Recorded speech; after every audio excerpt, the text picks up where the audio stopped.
ವಿಮಾನ ಆಂದೋಲನ ವತಿಯಿಂದ ನಮ್ಮ ಇಬ್ರಾಹಿಂ ಸರ್ ಅವರು ಮತ್ತು ಕೋಡಿಹಳ್ಳಿ ಚಂದ್ರಶೇಖರ್ ಸರ್ ಅವರು ಮತ್ತು ಮುನಿಯಪ್ಪ ಸರ್ ಅವರು ಮತ್ತು ನಮ್ಮ ಮೋಹನ್ ರಾಜ್ ಸರ್ ಅವರು ಮತ್ತು ಮೂರ್ತಿ ಸರ್ ಅವರು ನಮ್ಮ ಮುನಿಯಪ್ಪ ಸರ್ ಅವರ ಒಂದು ಸಹಕಾರದಿಂದ ನಮ್ಮ ಕಾರ್ಮಿಕರ ಚಳುವಳಿನ ಇನ್ನೂ ಒಂದು ದೊಡ್ಡ ಮಟ್ಟಕ್ಕೆ ತಗೊಂಡೋಗಿ ಹೋಗ್ತಾ ಇದ್ದೀವಿ.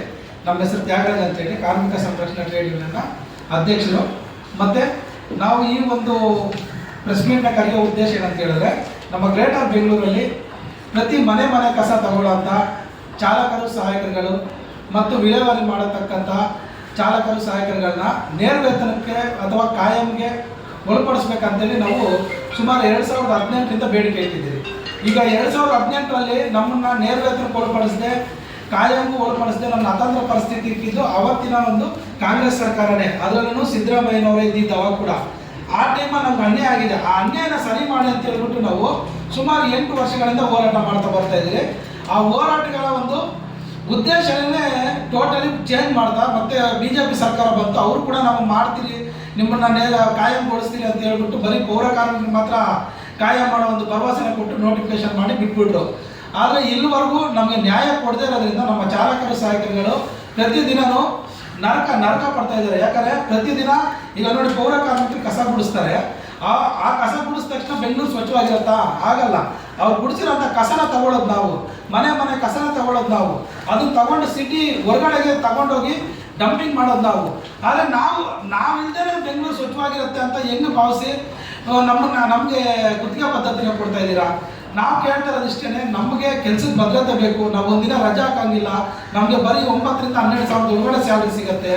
ನಾವೇನಾದ್ರು ಸತ್ತೋದ್ರೆ ನಮಗೆ ಒಂದು ಏನು ಮರಣ ಪರಿಹಾರ, ಏನು ನಾವು ಸತ್ತೋದ್ರೆ ನಮ್ಮ ಕುಟುಂಬಕ್ಕೆ ನಾವು ಒಂದು ಮುಖ್ಯಸ್ಥರಾಗಿರ್ತೀವಿ. ನಾವು ಸತ್ತೋದ್ರೆ ನಮ್ಮ ಮನೆಗಳಿಗೆ ಯಾವುದೇ ಒಂದು ಆಧಾರ ಸ್ತಂಭ ಇರೋದಿಲ್ಲ. ನಮ್ಮ ಜೀವನ ಎಲ್ಲ ಅತಂತ್ರ ಪರಿಸ್ಥಿತಿ ಬರುತ್ತೆ. ಆದ್ದರಿಂದ ನಮಗೆ ಕೆಲಸದ ಭದ್ರತೆ ಕೊಡಬೇಕು, ಮತ್ತು ನಮ್ಮ ಕುಟುಂಬದ ಭದ್ರತೆ ಕೊಡಬೇಕು.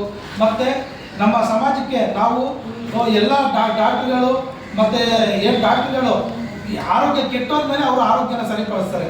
ನಾವು ಡ್ರೈವರ್ಸು ಲೋಡರ್ಸ್ ಏನಿದ್ದೀವಿ, ನಾವು ಗಣತ್ಯಾಜ್ಯ ವಿಲೇವಾರಿಯಲ್ಲಿ ಕೆಲಸ ಮಾಡ್ತಾರೆ ಅಂತವ್ರು, ನಾವು ಕಾಯಿಲೆಗಳು ಬರದೇ ಇರೋ ರೀತಿಯಲ್ಲಿ ಬೆಂಗಳೂರಿನಲ್ಲಿ ವಾಸ ಸಾರ್ವಜನಿಕರಿಗೆ ಆರೋಗ್ಯ ಕೆಡದ ರೀತಿಯಲ್ಲಿ ಎಲ್ಲರ ಆರೋಗ್ಯನೂ ಮುಂದಾಳತ್ವ ತಗೊಂಡು ನಾವು ಎಲ್ಲರ ಆರೋಗ್ಯನೂ ಕಾಪಾಡ್ತಾ ಬರ್ತಾ ಇದ್ದೀವಿ. ಆದರೆ ನಮಗೆ ಇವತ್ತು ಅನ್ಯಾಯ ಮಾಡ್ತಾ ಇದೆ ಸರ್ಕಾರ. ಆದ್ದರಿಂದ ನಾವು ಮೊನ್ನೆ ಕೂಡ ಅಷ್ಟೇ ಡಿಸೆಂಬರು 2ನೇ ತಾರೀಕು 3ನೇ ತಾರೀಕು ಸ್ಟ್ರೈಕ್ ಕೂತ್ಕೊಂಡ್ರು. ಉಪವಾಸ ಕೂತ್ಕೊಂಡಾಗ ಸ್ಥಳಕ್ಕೆ ಆಗಮಿಸಿ DCM ಸಾಹೇಬ್ ಅವರು ಕೂಡ ಬಂದು ನಿಮ್ಮನ್ನು ಕಾಯಂಗೊಳಿಸೋದು ಅಥವಾ ನೇರ ವೇತನ ಒಳಪಡಿಸೋದು ಒಂದು ತಿಂಗಳೊಳಗಡೆ ಒಂದು ತೀರ್ಮಾನ ತಗೊಂತೀನಿ ಅಂತೇಳಿ ಭರವಸೆ ಕೊಟ್ಟು ಹೋದ್ರು. ಈಗ 1 ವರ್ಷ ಆಗ್ತಾ ಇದೆ. ಇದುವರೆಗೂ ನಮ್ಮ ಬಗ್ಗೆ ಯಾವುದೇ ರೀತಿಯೂ ತಲೆ ಕೆಡಿಸ್ಕೊಳ್ಳದೆ ಅನ್ಯಾಯ ಮಾಡಿದ್ದಾರೆ. ಮತ್ತೆ 7ನೇ ತಾರೀಕು 4ನೇ ತಿಂಗಳು 2025ರಂದು ನಮ್ಮ CM ಅವರು ಕೂಡ ಭರವಸೆ ಕೊಟ್ಟಿದ್ದಾರೆ, ನಮ್ಮನ್ನೆಲ್ಲ ನೇರ ವೇತನಕ್ಕೆ ಒಳಪಡಿಸ್ತೀನಿ ಅಂತ.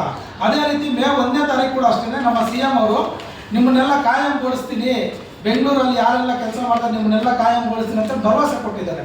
ಆದರೆ ಆ ಭರವಸೆನೆಲ್ಲ ಗಾಳಿ ತೂರಿ ಇವತ್ತು ನಮ್ಮನ್ನು ಮತ್ತೆ ಗುತ್ತಿಗೆಗೆ ಒಳಪಡಿಸೋದಕ್ಕೆ 7 ವರ್ಷಗಳ ಕಾಲ ಗುತ್ತಿಗೆ ಒಳಪಡಿಸೋದಕ್ಕೆ ತಯಾರಿ ನಡೀತಾ ಇದೆ.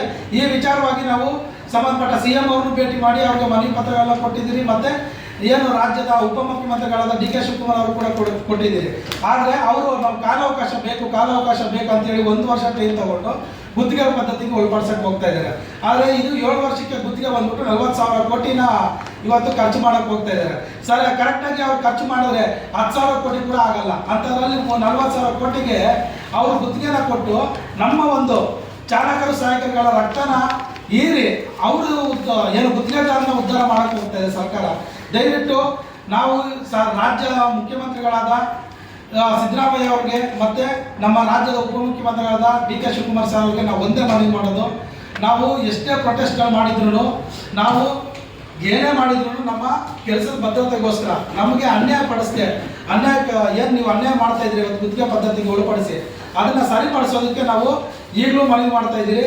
ಈಗ ಏನಾದ್ರು ನೀವು 1 ತಿಂಗಳೊಳಗಡೆ ಏನಾದ್ರು ಸರಿಪಡಿಸಿಲ್ಲ ಅಂತ ಹೇಳಿದ್ರೆ ನಮ್ಮ ನಾಯಕರುಗಳು ಈಗಾಗಲೇ ಹೇಳಿದ್ದಾರೆ, 1 ತಿಂಗಳ ಕಾಲಾವಕಾಶದಲ್ಲಿ ಏನಾದರೂ ಸರಿಪಡಿಸಿಲ್ಲ ಅಂತ ಹೇಳಿದ್ರೆ ಇಡೀ ಕರ್ನಾಟಕಾದ್ಯಂತ ನಾವು ಉಗ್ರವಾದ ಹೋರಾಟನ ಹಮ್ಮಿಕೊಳ್ಬೇಕಾಗತ್ತೆ.